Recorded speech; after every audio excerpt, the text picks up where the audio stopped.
Good morning, good afternoon, good evening, नमस्ते दोस्तों and welcome to Apex Academics. जैसा कि आप जानते हो कि सीए फाउंडेशन के रिजल्ट्स अनाउंस हो चुके हैं और इस बार रिजल्ट्स आए हैं 30%। 30% का मतलब होता है कि 100 में से 30 बच्चे पास हुए और अनफॉर्चुनेटली 70 बच्चे कहीं ना कहीं नाकामयाब हुए।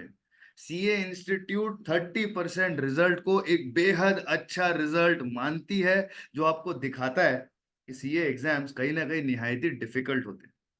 आज इस पैनल डिस्कशन में मैं अपने साथ एपेक्स एकेडमिक्स के कुछ ऐसे स्टूडेंट्स इनवाइट किए हुए हैं जिन्होंने सक्सेस हासिल की है इस पर्टिकुलर सीए फाउंडेशन के अटेम्प्ट के अंदर। जैसा कि आप देख रहे हो, आपके सामने इन स्टूडेंट्स के रिजल्ट्स लगे हुए हैं। We have Kiran Chaurasia who's passed with 256 marks, Mohammad Samir Khan who's passed with 233, Vishakha Makhija who scored 213, a good performance, and Bhumi Gada who scored 256, fantastic score in accounts 71 and in economics 63, maths 73 with us at Apex Academics.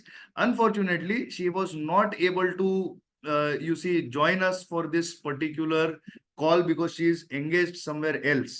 तो देखा जाए तो इस discussion का मकसद क्या है? इस डिस्कशन का मकसद तो बेहद सिंपल है कि इन स्टूडेंट्स ने जो भी अपने प्रैक्टिस में लाया, जो भी सही स्ट्रेटेजीज अपनाई, जो भी पढ़ाई करने में सक्सेस अचीव की, वो सारे स्टूडेंट्स अचीव करे जो अनफॉर्चुनेटली इस अटेम्प्ट में नाकामयाब रहे। मैं हमेशा ये कहता हूं और कहता रहूंगा, success delayed is not success denied. Pass होने में शायद एक आधा अटेम्प्ट लग जाएगा, लेकिन इसका मतलब ये नहीं होता कि आप अच्छे चार्टर्ड अकाउंटेंट नहीं बनेंगे। आप बिल्कुल अच्छे चार्टर्ड अकाउंटेंट बनेंगे। कभी कभी सक्सेस हासिल करने में वक्त लगता है। हमारा एंडेवर यही है कि आपका कीमती समय, आपका कीमती वक्त, आपके कीमती इमोशंस और मेहनत जाया ना जाए। तो इस पॉडकास्ट में मैं सबसे पहले वेलकम करता हूं किरण चौरसिया को। किरण बेटा, congratulations. Thank you so much कि आपने हमें आपको पढ़ाने का मौका दिया। We are very grateful for that and we are very happy to have a student like you. Let's cut down into the chase quickly with all of you. एक सबको जनरल सवाल कि कैसे लग रहा है यार? How are you feeling that now you have passed your CA foundation exams? Morning, sir. First of all, I am thankful to you for giving me this opportunity to speak. मुझे बहुत अच्छा फील हो रहा है। CA foundation मेरा first attempt था। First attempt में clear करना वैसे प्राउड वाली मोमेंट होती है। मेरे घर पे मेरे रिलेटिव्स, इवन मेरे कलीग्स सब प्राउड फील कर रहे हैं। मैं खुद प्राउड फील कर रहा हूँ। और ये उम्मीद नहीं था कि इतना अच्छा स्कोर होगा 256 का। जैसे मेरे पेपर्स गए थे, मुझे पता था पास तो हो जाऊंगा, बट थैंक्स टू यू, आपने बहुत मेहनत किया है और मेरी भी मेहनत थी ये मार्क्स मेहनत लाने तो में। आपकी थी, मुझसे ज्यादा मेहनत आपकी थी और आपको रिजल्ट मिला है। मेहनत तो करना टीचर का फर्ज होता है बेटा, but as a student you work very hard and we are very very proud of you. We are very proud of you. Mohammad Sameer, how do you feel that And now now you you're pass past the the foundation foundation bridge? bridge. Feeling good, relax to, light to. Credit जाता है कहीं ना कहीं पे almighty अल्लाह को कि उन्होंने ये अपॉर्चुनिटी मुझे दिया कि मैं आपसे पढूं। और कहीं ना कहीं पे बहुत फील अच्छा हो रहा है कि पास हो चुका हूँ, एक नई जंग में घुसना चाह रहा हूँ। हंगर है अभी भी, जो हंगर आपने कहीं ना कहीं पे मोटिवेट किया हमें कि उस लड़ाई में हमें कभी हारने नहीं दिया, कहीं हार नहीं मानने दिया, तो अच्छा लग रहा है अभी। और आगे भी इंशाल्लाह अच्छा ही होगा, जो भी होगा जैसा होगा। Fantastic. Vishakha, Vishaka, the the only only girl on the panel and somebody who's passed in the first attempt and somebody whose family is very very happy। 10 kilo मिठाइयाँ बढ़ चुकी है, ये मैं जानता हूँ और ये फैक्ट है। तो कैसा लग रहा है आपको? How does it feel? I'm very happy and very grateful for whatever has happened, and thank you to you because your guidance and your support has made me go through this exam very easily. And whenever I was giving up or was being on the verge of giving up, you were the one who got me up. So thank you for that. And yeah, I feel very relieved. Very very relieved. relieved. मानिए, इस बात को मानिए कि ये थोड़ा शायद nervous हो रही होगी speaking in front of on a panel right now. इसकी आवाज इससे 10 गुना ज्यादा है, and the way she was celebrating when the results came, मुझे लगा कोई पुलिस बुला देगा, because that is how she was shouting. Fantastic, absolutely positive person and very hard working girl.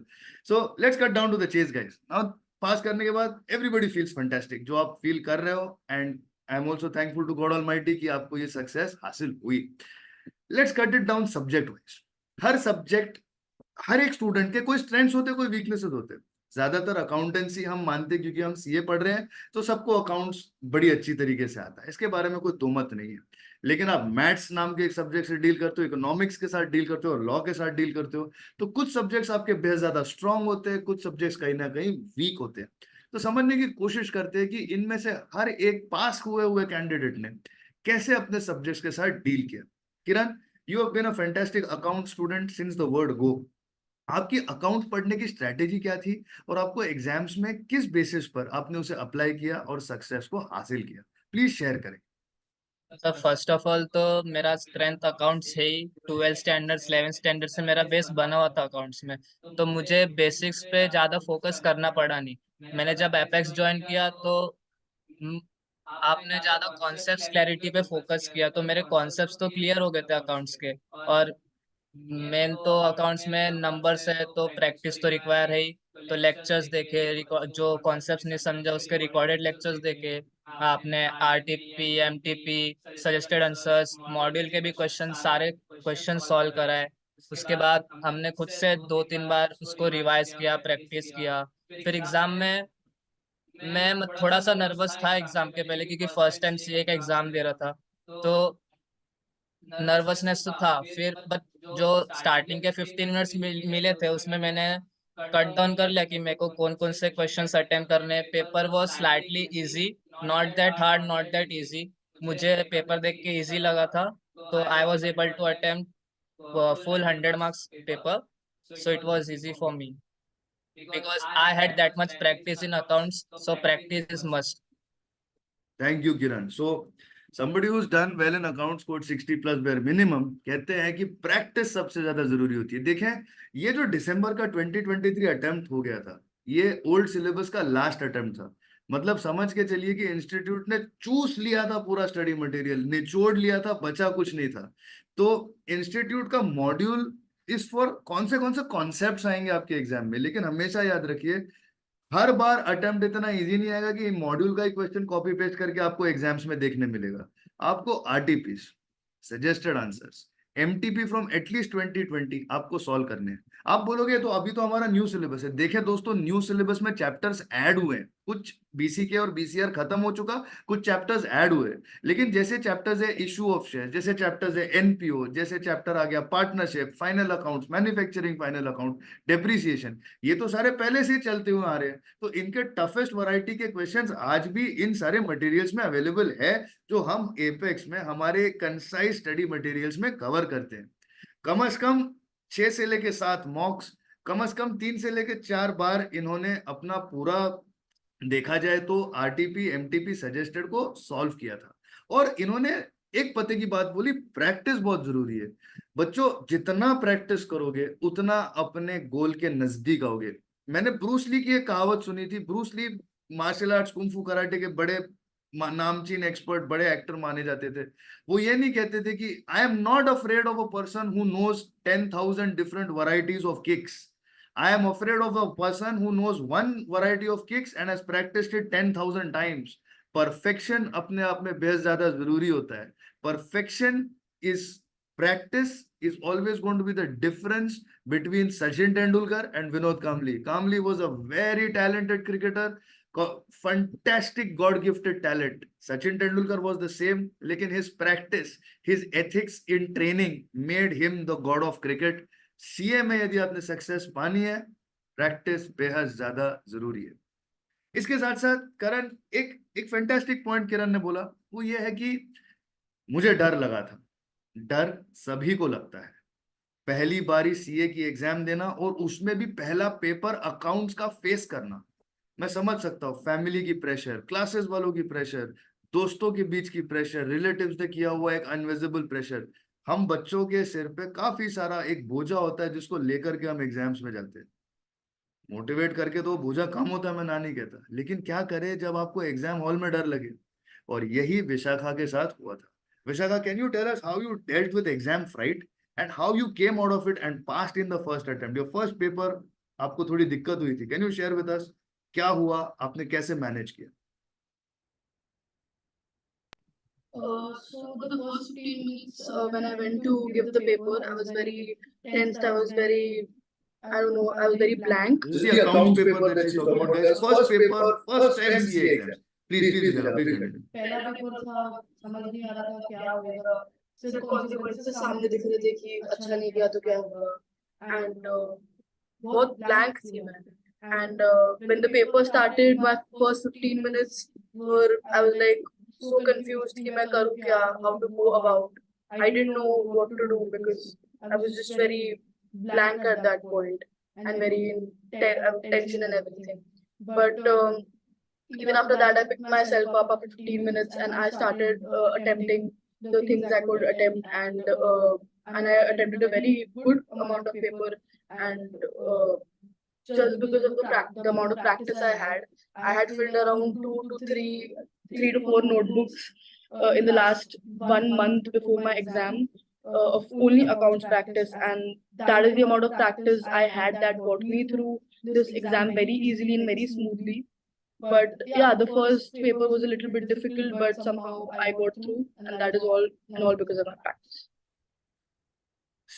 डर लगना, ब्लैंक होना, पूरी तरीके से कंफ्यूज होना, इसमें से आपको सिर्फ एक ही चीज बचा सकती है, जो आपकी मेहनत। बात को ध्यान से सुन लीजिएगा, आखिरी के 1 महीने में 3 से लेकर के 4 नोटबुक्स भर दी थी इन्होंने अकाउंट्स की प्रैक्टिस कर करके। तो कितना भी डरे, फाइनली इतना तो जहन में रह ही जाता है कि I am able to attempt at least 4 to 5 questions correctly. और जब इन्होंने अपने पेपर हमारे साथ डिस्कस किए थे, हमें इस बात की तो गारंटी थी कि she is gonna get through. सिर्फ पहले जो इनिशियल जो butterflies in the stomach, initial tremors होते हैं, वो उन्होंने झेले। तो ये थी अकाउंट्स की कहानी। लॉ एक ऐसा सब्जेक्ट है जो काफी वक्त स्टूडेंट्स को प्रेशर दे जाता है। लॉ का पेपर अच्छा गया तो स्टूडेंट्स हंसते खेलते बाहर निकलते एग्जाम हॉल के, लेकिन we have seen it, this attempt law was a difficult paper, और स्टूडेंट्स इतने मायूसी से बाहर निकले थे, दे वर रियली वरिड कि यार लॉ में होगा क्या, कैसे पास करेंगे। एक बंदा काफी कॉन्फिडेंस से बाहर निकला था, वो था हमारा मोहम्मद समीर। तो बताइए Sameer, how did you deal with law and how did you achieve a good performance with law and overall this time? Thank you sir. तो इस बार law, as we were discussing in the classes also while lectures, so we were discussing that this is the last attempt for law also, BCR gonna cut out. Then we were discussing like if this time the law will be mixed for case studies and the questions will be different. तो कहीं ना कहीं पे ये डर था, ये expectations थी, डर नहीं था लेकिन एक्सपेक्टेशंस थी कि पेपर टफ आ सकता है, पेपर कहीं ना कहीं एक मोड ले सकता है, मिक्स आ सकता है, कंपोज आ सकता है। तो हमने उस हिसाब से प्रिपरेशन स्टार्ट की थी, एंड कहीं ना कहीं पे मैंने ये सीखा इस बार अपने लॉ के पेपर में, मैं इसलिए इतना कॉन्फिडेंट था क्योंकि मुझे पता था अगर केस स्टडी आएगा तो उसे लिखना कैसे। केस स्टडी लिखने के लिए हमें कहीं ना कहीं पे कॉन्सेप्चुअली क्लियर तो होना ही पड़ता है, लेकिन उसके साथ में हमें प्रोविजंस भी आने चाहिए। अगर हमें प्रोविजंस नहीं आते तो हम केस स्टडी ज्यादातर नहीं अटेम्प्ट कर पाते या गलत अटेम्प्ट करते हैं कि हमारे मार्क्स लूज होते हैं। तो मैंने एपेक्स में सीखा, सर के छत्र छाया में कह सकता हूँ, सीखा मैंने कि कहीं ना कहीं पे प्रोविजंस को कैसे एप्लीकेबल करना है, कैसे उनको रट्टा करके कैसे याद करना, और उन्हें रटना तो है ही है लेकिन उसको अप्लाई कैसे करना है, कहाँ कहाँ कैसे कैसे उसे अप्लाई करना है। तो ये सारी चीजें हुई, और एक सर ने एक फॉर्मेट दिया हमें कि हमें लिखना कैसे है एग्जाम को, जैसे फैक्ट ऑफ द केस कैसे होगी, फिर उसके बाद में प्रोविजन कैसे एप्लीकेबल होगा, प्रोविजन कहाँ लगाना है, एंड उसके बाद में उसके मैटर लिखने की अंदर बीच में केस में है क्या, एंड उसके बाद में कहीं ना कहीं हमें कंक्लूड करना है। तो ये सारी चीज मुझे सीखने मिली, जो कहीं ना कहीं पे मुझे स्टिक करके रखी इस कोर्स से, इस कॉम्पिटिटिव एग्जाम से, कि नहीं मेरे अंदर का वो हंगर जगा चुकी थी कि नहीं मैं ये कर सकता हूँ, ये नहीं कर सकता। So thank you sir for giving me this opportunity to me. Thank you Sameer and congratulations. तो लॉ एक सिंपल फंडा है कि there is a lot of theory, और अब बीसीआर नाम का जो एक लाइफलाइन इंस्टीट्यूट हमें देती थी वो खत्म हो चुका है। लॉ के चैप्टर्स बढ़ चुके हैं, जो 40 नंबर बीसीआर में होते थे अब वो खुल गए हैं। तो वो कहीं ना कहीं somewhere in about 4 to 5 new chapters वो बढ़ चुका है। लॉ पढ़ते वक्त एक बात हमेशा याद रखिएगा, law is a provision in a particular act. आपको सबसे पहले प्रोविजन को कॉन्सेप्चुअली समझना है, फिर इट इज थियरी, उसे रटना है। समझ के रटेंगे, इंटेलिजेंटली पढ़ेंगे। बगैर समझे रटे कभी भी आपके जहन में रहने वाला नहीं है। थोड़ा भी कंफ्यूजिंग क्वेश्चन आ गया, आप तकलीफ फेस करेंगे। प्रोविजन को समझे, उसे मेमोराइज करें, उसे लिखें। केस स्टडीज को फेस करने में सबसे पहले आपको ये आइडेंटिफाई करना पड़ेगा कि कौन सी प्रोविजन ये अप्लाई करती है। What are we trying to apply in this particular case? Doctrine of indoor management है, caveat emptor है, unpaid seller के provisions है, क्या what are we trying to apply? उस प्रोविजन को आइडेंटिफाई कीजिए। सेक्शन नंबर लिखना कहीं भी जरूरी नहीं है। हाँ, गलत सेक्शन नंबर लिख के आओगे तो ऑफकोर्स नंबर्स कटेंगे। As long as you can mention what is the provision, even in your own words, you will still score marks. फिर उस केस को समझे कि वो प्रोविजन वहां पे अप्लाई कैसे की जाती है, उसको अप्लाई करें। और हमेशा याद रखें, केस स्टडी में एक प्रेजेंटेशन की टेक्निक रखें। पहले तो लिखे फैक्ट्स ऑफ द केस, जिसमें बहुतांश तरीके से on a greater level you're going to replicate the question in itself in facts of the case. फिर लिखिए applicable provisions। आप बोल सकते हो कि provisions of Companies Act 2013 with respect to indoor management, with respect to lifting of corporate wheel, जो भी question होगा apply in this particular case। यहाँ पे सेक्शन नंबर कहीं भी मैंने लिखा नहीं। फिर केस में वो प्रोविजंस को कैसे अप्लाई किया गया, प्रोविजन एप्लीकेबल लिखें। और केस के साथ हमेशा शुरुआत ऐसे करें, based on the facts of the inherent case at hand, comma, by applying the provisions of dash dash dash dash dash, we can conclude और वी कैन बेस दैट, और पॉइंट वाइज अपने answer को लिखें। Institute आपको पास कराना चाहती है। ये कोचिंग क्लासेस की बहुत पुरानी साजिश है कि इंस्टीट्यूट एक बहुत बुरे लोग हैं, ऐसे वैसे। नहीं भैया, आपकी इंस्टीट्यूट है, आपके लिए बनी है, आपके सपोर्ट के लिए है। जितना भी हम इंस्टीट्यूट के बारे में बुरा कहें, हमें एक बात तो माननी पड़ेगी, इंस्टीट्यूट के बगैर हमारा प्रोफेशन और हम एग्जिस्ट नहीं कर सकते। आज अगर भारत देश में हमें इतनी अच्छी रिस्पेक्ट मिलती है तो उसका जिम्मेवार कहीं ना कहीं हमारी institute has a lion share to play in that. तो रिमेंबर, आप उन्हें दिखाए कि हम काबिल है, वो आपको पास कर देंगे। So show to them your clarity of thought, show to them your clarity of understanding, and I believe that there should be no reason why they will not give you the marks, right? Now with respect to law, keep one thing in mind, law के कम से कम 3 revision करके जाएं, because that is how you will have the reading practice, the writing practice, और जितना आप उसे retain करें वो जरूरी होगा।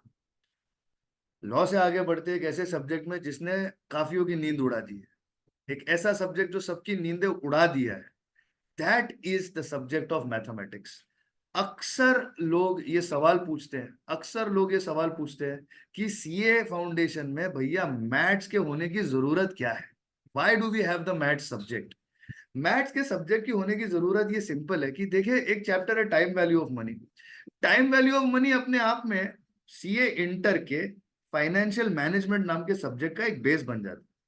आज mean, median mode, standard deviation के जो टॉपिक्स है, जो चैप्टर है, measures of central tendency and dispersion, ये सीए फाइनल के पोर्टफोलियो मैनेजमेंट का एक बहुत अहम हिस्सा है। As practicing chartered accountants who are faculty, Apex Academics has been able to get to you practical aspects of learning. देखिए, किताबें खोल के सिखाना बहुत आसान है, लेकिन दुनिया में दरअसल की जंगे लड़ के आके स्टूडेंट्स को प्रिपेयर करना बहुत मुश्किल, और ये मैं हमेशा मानता हूँ एपेक्स अपने बच्चों के लिए कर पाया है। विशाखा, मैथमेटिक्स आपका स्ट्रॉन्ग सूट नहीं था, लेकिन फिर भी मैथमेटिक्स में आपकी परफॉर्मेंस अच्छी रही है। What worked for you in mathematics, और आपने क्या पॉइंट्स आइडेंटिफाई करे जो आपके काम में आए मैथमेटिक्स के लिए? Please share with our students. I think when it comes to math, time is very important, and to manage time and do the sums very fast and quick, calculator tricks are a must, which you provided us with.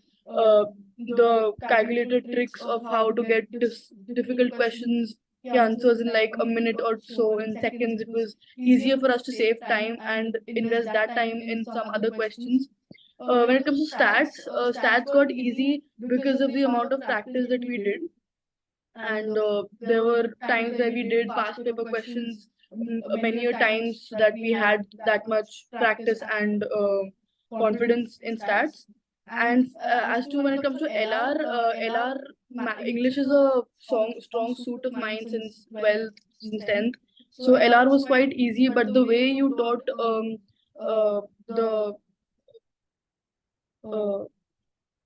the way you taught direction tests and other LR subjects, it made it very easy for us to solve the exam, and it took literally seconds and minutes to solve instead of taking like 15, 20 minutes, which other people do take. Right. So there was a sufficient amount of practice for seating arrangement. There was a sufficient amount of practice for direction test. सारे students को एक बात याद रखना जरूरी है कि आज हमारे YouTube चैनल पर डायरेक्शन टेस्ट, सीटिंग अरेंजमेंट और स्टैटिस्टिक्स के सारे important questions free of cost available है, जिसमें कोई भी सब्सक्रिप्शन फीस की जरूरत नहीं है। आप चैनल को सब्सक्राइब कर सकते हो, विच इज फ्री, और आप सारे स्टैटिस्टिक्स और एलआर के क्वेश्चंस का, टाइम वैल्यू ऑफ मनी के क्वेश्चंस का फायदा उठा सकते हो। एक चीट कोड आपको बता दूं, statistics, LR or time value of money are sufficient to pass you in the examination. For great marks, of course, you have to finish mathematics. इसका मतलब ये नहीं है कि मैथमेटिक्स पढ़नी नहीं है, लेकिन कोई एक ऐसा स्टूडेंट है जो मैथ्स में काफी स्ट्रगल कर चुका है, अटेम्प्ट्स लग चुके हैं, वो इनके बुना पर he can easily score 50 to 55 marks. Statistics पढ़ते हुए एक पॉइंट को हमेशा याद रखें, वो पॉइंट ये है कि स्टैट्स पे काफी दफा थियरी पूछी जाती है। हर चैप्टर के थियरी क्वेश्चन आते हैं, और मेरा ख्याल है शायद समीर, किरण, आप बोल सकते हो कि थियरी की प्रैक्टिस हमने किस तरीके से की थी। हाउ इम्पोर्टेंट आपके हिसाब से थियरी है in all the stats that we did? क्या आप आपके फ्यूचर ऑफ फाउंडेशन स्टूडेंट्स के साथ में ये शेयर करेंगे? Kiran, if you could. Theory questions तो ऑलमोस्ट हर अटेम्प्ट में आते हैं, वो भी लाइक 10 to 15 मार्क्स के थ्री तो हर स्टैट्स के पेपर में रहते ही है। और स्टूडेंट्स क्या करते हैं, स्टैट्स के क्वेश्चन सॉल्व कर लेंगे बट थियरी को इग्नोर कर देते हैं। तो थियरी करना जरूरी है, और वो कॉन्सेप्ट्स बेस्ड रहते हैं और इजी भी रहते हैं। तो आपने हमारे कॉन्सेप्ट्स तो क्लियर किए ही थे मैथ्स के, तो वो हम लोग के लिए इजी हो गया था। और आपने एक कंसाइज नोट्स भी प्रोवाइड किया था ये थियरी के लिए, तो उससे प्रैक्टिस बहुत अच्छी हो गई थी।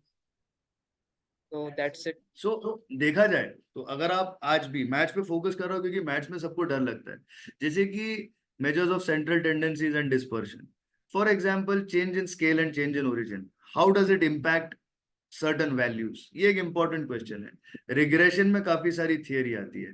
When it comes to index numbers, बच्चे दरअसल फॉर्मूलाज पढ़ के जाते हैं, तो factor reversal test, time reversal test, ये सारी इंपॉर्टेंट चीजें, सर्क्यूलर टेस्ट, कौन से इंडेक्स नंबर्स इन्हें पास कर जाते हैं, कौन से नहीं, इस पे इंस्टीट्यूट जरूर सवाल पूछती है। यकीन रखे, बायनोमियल पॉइसन डिस्ट्रीब्यूशन और प्रोबेबिलिटी के अंदर भी देयर आर थियरी क्वेश्चंस। और अभी institute has specifically introduced a new chapter in statistics called as sampling auditing and assurance की रीढ़ की हड्डी है। जब आप आगे जाकर के आर्टिकलशिप करेंगे, प्रैक्टिसिंग चार्टर्ड अकाउंटेंट बनेंगे, आप ऑडिट ये फंक्शन सोसाइटी के लिए प्ले करेंगे। इसमें जब आप ऑडिट करेंगे, audit is always done on a test check basis. As an auditor in practice for the past 10 years, I can certainly share this with you कि सैम्पलिंग एक बेहद इंपॉर्टेंट चीज होती है ऑडिट करने के अंदर, और ये आज इंस्टीट्यूट आपको फाउंडेशन लेवल पर दिखा रही है। तो भले वो थियरी हो, आपको ये सारी चीजें समझ करके थियरी का फायदा उठाना है, जिसमें आप कैलकुलेशन में गलत नहीं जा सकते। तो कम से कम 15 मार्क्स अगर आपको मिल गए विथ योर थियरीज, तो बचे पासिंग के लिए रहते हैं 35 मार्क्स। मैं ये नहीं कहता कि केवल पास हो के आना है, झंडा गाड़ना है, सेंचुरी मारनी है, लेकिन पहले किला बचाओ, फिर गांव बचाओ, फिर शहर बचाओ, और फिर देश बचाओ। That's the way I take it. Take small steps, और इन स्मॉल स्टेप्स में ही आप मैथ्स पे सक्सेसफुल हो पाएंगे। I am very proud to say that all of the students who are sitting in front of you in this panel discussion, podcast, जो भी आप कहना चाहे today, have scored 55 plus in mathematics and have done a very, very good job, and that is a huge security for them in their process of passing. तो चलिए, accounts हो गया, law हो गया, मैथमेटिक्स की बात भी खत्म हो गई। अब चलते हैं आखिरी पड़ाव पर, आखिरी मोड, the last gate that has to be unlocked, and that is economics. इस बार इकोनॉमिक्स एंड बीसी के वाज देयर, but आगे जाके there are some changes. So before I talk about the changes, let's hear out from guys who have done well in Eco BCK. So Samir, you had a good show in Eco BCK. What was it that you did specifically with respect to BCK that helped you? So for BCK, I was prepared. My thought process started with कि कहीं ना कहीं पे BCK में अगर economics में ऐसा whole subject पास होना तो उसे जैसा इंस्टीट्यूट ने उसे कट करके दिया है कि 40-60 में डिवाइड किया, तो हमें भी कहीं ना कहीं उस वे से जाना चाहिए। हमें एक फोकस रखना चाहिए जो हमें सबसे सही से आता हो। कहीं ना कहीं पे इकोनॉमिक्स एक ऐसा लगता है क्योंकि उसका वेटेज ज्यादा है, उसके अंदर पढ़ना ज्यादा होता है, तो मैंने पहले सोचा कि मुझे पहले कहीं ना कहीं पे अपने 40 मार्क्स सिक्योर करने चाहिए जो कि बीसीके के होते हैं। और जैसे कि हमें पता है कि ये लास्ट अटेम्प्ट है, तो कहीं ना कहीं पे बीसीके पे टफ क्वेश्चन नहीं बोल सकता हूँ मैं, लेकिन कॉन्सेप्चुअली क्लियर होना पड़ेगा। तो इसी वजह से सबसे पहले हमने सर से साथ में भी हमने ये बात की और सर ने भी हमें यही राह दिखाई कि सबसे पहले आप जो लेक्चर्स में हमें पढ़ाया गया, पहले हमने उसकी वीडियोस देखी, हमने उसे अच्छे से पढ़ा, एंड उसके बाद फिर हमने कहीं ना कहीं तो अच्छे से खुद ब खुद अपने एक उससे हमने एक बार रीडिंग की, पूरी बुक की रीडिंग की, जैसे हर एक चैप्टर्स की टर्मिनोलॉजीज एंड सारी चीजों की। एंड कहीं ना कहीं पे बीसीके मुझे बहुत इंटरेस्टिंग सब्जेक्ट लगा, जैसे कि उसके बारे में मुझे पता चला कि क्या होता है फाइनेंशियली, कैसे इंसान क्या करता है और बिजनेस क्या होता है, सारी चीजें एक बेसिक नॉलेज जो इंस्टीट्यूट कन्वे करना चाहता है बहुत अच्छे से कन्वे हुई। तो मैंने बीसीके के लिए के सारे अपने बुक्स के अंदर जो चैप्टर्स थे वो रीड किए, और उसके बाद में जो उसके पीछे मॉड्यूल सॉल्यूशंस थे, मॉड्यूल के अंदर प्रॉब्लम्स थी, वो सारी चीजें की। और कहीं ना कहीं पे जैसे ये सारी चीजें खत्म हो गई तो मुझे एक ऐसा लगा कि अब एक बर्डन जो था वो कि पासिंग का इसके अंदर, तो मैं कहीं ना कहीं पे पासिंग के लिए बहुत नजदीक पहुंच चुका हूँ। क्रॉस नहीं किया ठीक है, लेकिन उसके अंदर मैं बहुत नजदीक पहुंच चुका हूँ। मुझे यहाँ से सिर्फ थोड़ी सी मेहनत में भी मैं पास हो सकता हूँ। तो ये कहीं ना कहीं पे मेरे लिए एडवांटेज बना, और जैसे जैसे टाइम आगे बढ़ता गया हमने बीसीके के लिए कहीं ना कहीं पे सेशंस रखे गए, सर ने हमें क्वेश्चंस प्रोवाइड किए जो हमें और भी लेवल दिखाया कि ऐसे लेवल के भी क्वेश्चंस आ सकते हैं। तो जब हमने आरटीपी सॉल्व किए, एमटीपी सॉल्व किए, सारे जितने भी सजेस्टेड क्वेश्चन थे इंस्टीट्यूट की तरफ से, वो सारी चीजें सॉल्व की। तो इससे कहीं ना कहीं मेरे जो इकोनॉमिक्स था, इकोनॉमिक्स में मैं बहुत लाइट हो चुका था। एंड इकोनॉमिक्स में भी सर ने एब्सोल्युटली मैं कहूंगा सर की मेहनत है उसके अंदर कि उन्होंने इतने आसानी से इतने सारे कर्व्स दिए, हमें इतने सारे डायग्रामेटिक रिप्रेजेंटेशन दी कि हमें ऐसा लगता था कि बुक तो पढ़ना ही नहीं है भाई, बुक क्यों खोले, मिल तो रहा है सारी चीजें। हमने उल्टा एक बार ऐसा स्टूडेंट्स में, सर बात में पहली बार बता रहा हूँ, ऐसे स्टूडेंट में हमने देखा कि सर सही तो पढ़ा रहे हैं ना बुक खोल के, तो हमें पता चला कि नहीं, वो चार्ट जो है वो सारी चीजें बुक से ही बनी हुई है। तो वो ट्रस्ट जो इतना था कि बुक खोलने की भी जरूरत नहीं, तो सर ने कहीं ना कहीं डेवलप किया, and I am so thankful to him, so grateful. Thank you sir. Thank you Sameer. Auditor अच्छा बनेगा ये लड़का, trust but verify, fantastic thing. So इसकी स्ट्रैटेजी, समीर की स्ट्रैटेजी ये थी कि बीसीके को यूज करे और इको के ऊपर का अपना प्रेशर कम करे, लेकिन अब बीसीके नहीं रहा, now it's only eco. So Kiran, you had a fantastic score in economics as well. Eco पढ़ने में आपने क्या स्पेसिफिकली मेहनत करी? आपको इको अच्छा गया, मैं जानता हूं आपने काफी मॉक्स लिए, we have solved all mock test paper questions together. क्या था आपका एक स्ट्रेटजी, क्या थी इको को अप्रोच करने? सर इको में the difficult part is curves. Students को कर्व्स समझते नहीं है। आपने वो कर्व्स को इतने अच्छे से एक्सप्लेन किया कि उसको कहीं से रटने की जरूरत पड़ी नहीं, कोई भी चीजें रटने की जरूरत पड़ी नहीं, कॉन्सेप्ट्स क्लियर हो गए थे वो ग्राफ्स वगैरह के। देन बाकी चैप्टर जिसमें ग्राफ नहीं है उसके भी एक्सप्लेनेशन आपने दिए, वो सब इजी हो गया था। और मोस्टली जो हम लोग ने एमटीपी सॉल्व किए थे, इसके इको के मॉडल के पीछे के क्वेश्चन सॉल्व किए थे, फिर पास्ट ईयर क्वेश्चंस किए, तो जितना ज्यादा से ज्यादा हम लोग एमसीक्यू सॉल्व करेंगे इको के लिए वो ज्यादा फायदेमंद है। तो उससे प्रेशर कम हो जाता है, ज्यादा कॉन्सेप्ट्स क्लियर हो जाते हैं, और एग्जाम में मेरे को 74 आया इको बीसी के मिला के। बीसी के भी अच्छा गया था, बीसी के इस थियरी पार्ट, तो उसमें ज्यादा पढ़ने की जरूरत है और इको में कॉन्सेप्ट्स क्लैरिटी ज्यादा अच्छी है। तो 74 in eco BCK, very good score. 74 reduces such a huge burden on the other subjects. मैं स्टूडेंट्स को कहता हूँ, अकाउंट्स में पाप हो गए कोई बात नहीं, लॉ उसके पाप धो देगा, मैथ्स में तो पाप होने ही होने, पर एंड में सारे पाप धोने के लिए, सारे गुनाहों की तौबा कबूल होने के लिए एंड में हेल्प इकोनॉमिक्स ही करता है। तो कुछ भी करे, इकोनॉमिक्स एक एमसीक्यू बेस्ड एग्जाम है जिसमें कॉन्सेप्चुअल क्लैरिटी के आधार पर आप कम से कम 70 से 75 नंबर स्कोर कर सकते हो, जो एपेक्स के स्टूडेंट्स ने प्रूव करके दिखाया है। चारों सब्जेक्ट की क्लैरिटी के बाद सिर्फ नए सिलेबस के बारे में I just want to talk to you guys. देखिए, नए सिलेबस को सुन के डर मत जाइएगा जिन्हें भी अटेम्प्ट लगा है। कुछ कुछ चैप्टर्स ऐड हुए हैं, कुछ कुछ चैप्टर्स जो ज्यादा रेलिवेंट नहीं थे वो निकल चुके हैं। इसके बारे में एक डिटेल वीडियो हमारे इसी यूट्यूब चैनल पर आपको मिल जाएगा। अकाउंट्स के अंदर सिंगल एंट्री मतलब accounts from incomplete records, redemption of preference shares, ऐसे किस्म के चैप्टर्स ऐड हुए हैं जो क्वालिटेटिवली अकाउंट्स के पेपर की लेवल बढ़ा देते हैं और as a professional, as a budding professional आपको बेहद ज्यादा काबिल बनाते हैं। लॉ में जो चैप्टर्स कुछ कुछ इंटर लेवल पे थे, आज आप उसे फाउंडेशन लेवल पर पढ़ेंगे। देखिए, 5 साल 10 साल पहले जो व्यक्ति चार्टर्ड अकाउंटेंट बना था और आप जो चार्टर्ड अकाउंटेंट बनेंगे, उसकी क्वालिटी में जमीन आसमान का फर्क होगा। आपका सिलेबस इतना स्ट्रॉन्ग, इतना प्रैक्टिकली रेलेवेंट बना रही है इंस्टीट्यूट कि a chartered accountant of today's generation, आज की 24 25 26 28 की जो पीढ़ी है 2024 टू 28 की, they will be the front runners of India's financial economic sector. And the syllabus that institute is making makes our chartered accountancy course one of the most coveted financial courses in India. हाँ, Apex does everything. Apex does ACCA, CMA, CPA, CFA, FRM, सब कुछ Apex Academics के अंदर पढ़ाया जाता है। लेकिन since this is a specifically chartered accountancy oriented discussion, let me tell you कि CA will always be probably the king of the financial market, not today, not 5 years from now, for 20 years from now also. CA is going to be the most coveted degree and your syllabus is the main reason for that. तो नए syllabus के लिए आपको number दिख रहा है, please reach out to Apex Academics for any kind of support, whether it is doubt solving, whether it is notes. Our notes are the most concise notes in the market today. We have got charts for absolutely every concept across all these subjects. We have got personalized and group batches for all the subjects from CA Foundation to CA Final level. Recorded lectures are available for CA Foundation to CA Final level. Please open up your minds. CA is achievable, CA is doable, and with Apex Academics, I tell you one thing, your success is our commitment.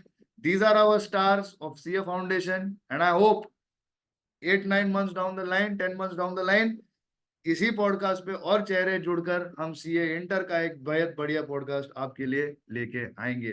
Thank you so much for your time, best of luck, congratulation to those who passed. और हमेशा कहता हूं, अगर इस बार success चखने नहीं मिली, याद रखिएगा अगले बार और स्वादिष्ट बन के वो आपके थाली में पड़ने वाली है।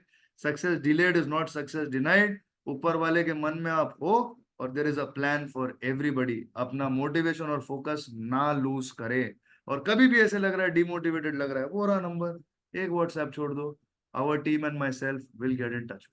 Thank you so much, best of luck, bye bye.